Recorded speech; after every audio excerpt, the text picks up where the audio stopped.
Aujourd'hui, je suis malade, j'ai une sale gueule, donc vu qu'on va parler des masques de fusion, je vais me masquer. Voilà, ça va être cool. Soutenons les masques de fusion.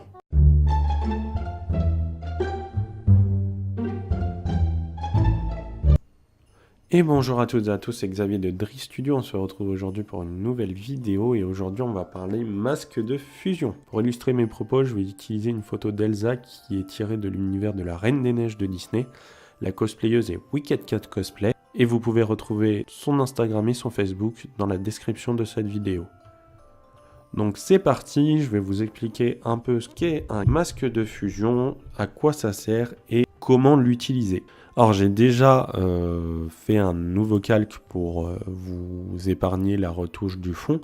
Donc j'ai juste appliqué un pinceau noir sur le fond vu qu'il est déjà noir pour effacer la softbox et le pied en bas à droite qu'on voit vaguement. Donc là ce que je veux pour ma photo c'est des traînées de glace comme l'effet Reine des Neiges qu'on peut voir dans le film.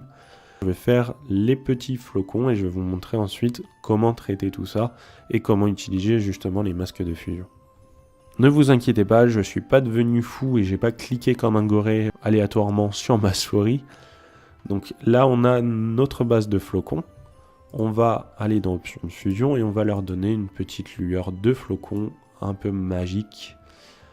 Tout ça je vous expliquerai dans une prochaine vidéo. Il n'y a pas de souci. Donc là, on a nos flocons.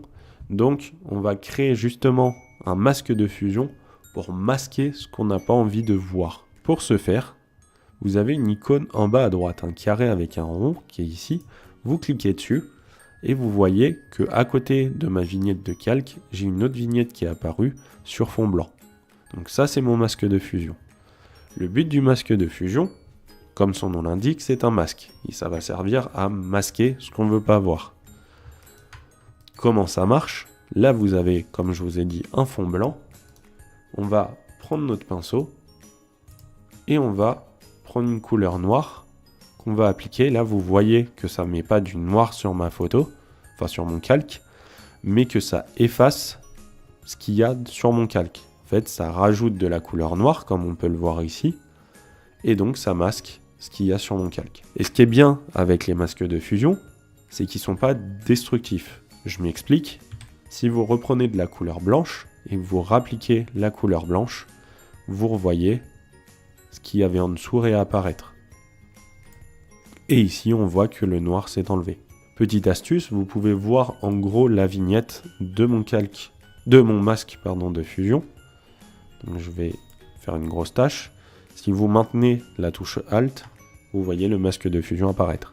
Là, ça fait une grosse tâche, c'est pas très explicite, mais si vous avez un masque de fusion complexe, vous pouvez tout à fait faire Alt et voir ce que vous avez fait. Comment je vais faire ma traînée? Maintenant qu'on sait à quoi ça sert et comment l'utiliser, tout simplement avec des brushes.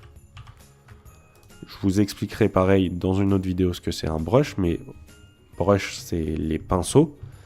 Et donc en appliquant un brush bien spécifique, donc là ça va être un brush en mode filament, et en cliquant ici vous avez inversé, donc ça va inverser mon calque, donc tout ce qui est blanc va devenir noir, donc je vais cliquer dessus, et là vu que tout était blanc, tout devient noir et donc tout est recouvert par le masque. Ce qui est plutôt pratique vu que maintenant je peux faire réapparaître les choses. Donc notamment avec mon brush, je vais prendre une couleur blanche pour faire réapparaître les choses. Je vais pas prendre celui-là, je vais plutôt prendre, je pense, celui-là. Je vais l'agrandir et je vais venir appliquer le brush, donc avec une couleur blanche, pour faire réapparaître ce qu'il y a sous mon masque de fusion.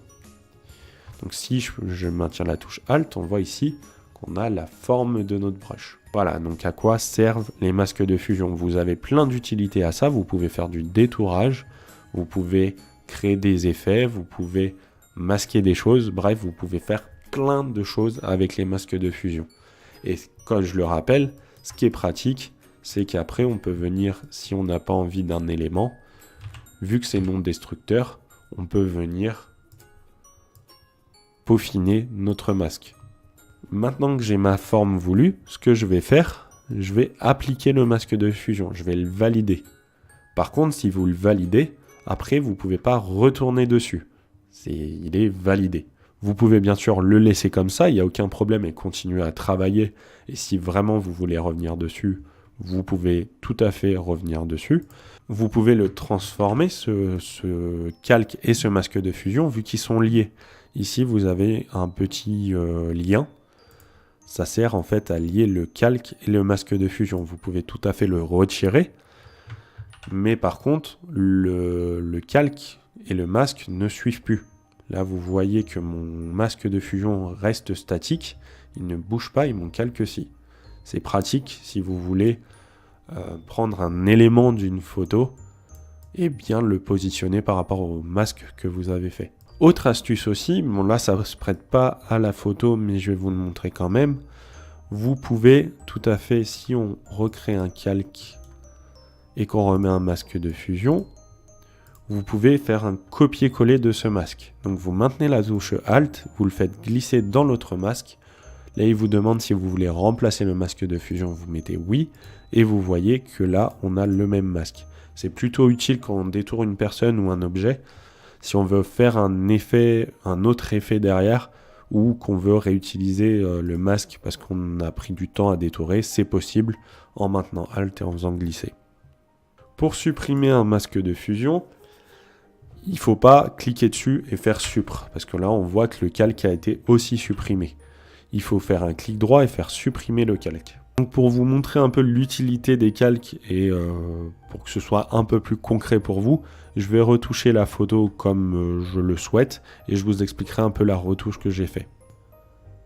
Donc voilà la photo retouchée de notre Elsa nationale de la Reine des Neiges. Donc je vais vous expliquer un peu tous les calques et toutes les manips que j'ai fait.